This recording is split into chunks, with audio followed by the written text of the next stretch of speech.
برا نہ مانیے، آج روئے ارضی کی سب سے بڑی منافق قوم پاکستان میں بستی ہے،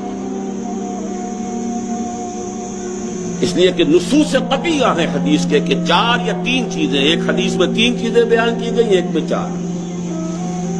آیت المنافق ثلاث، جب بولے جھوٹ بولے، جب وعدہ کرے خلاف ورزی کرے، اگر کہیں امین بنایا جائے خیانت کرے، اور چوتھی علامت اگر کہیں اختلاف ہو جائے تو فوراً آپے سے باہر ہو جائے۔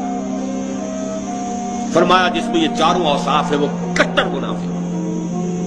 ایک حدیث میں آیا وَإِن صَامَ وَصَلَّى وَزَعَمَ أَنَّهُ مُسْلِمٌ، خواہ وہ نماز پڑھتا ہو، روزہ رکھتا ہو اور اپنے آپ کو مسلمان سمجھتا ہو۔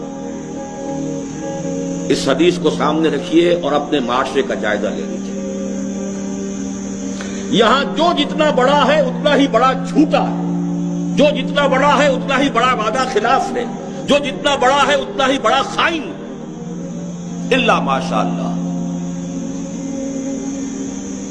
حکم الاکثر حکم الکل، اکثریت کے اوپر فیصلہ ہوگا۔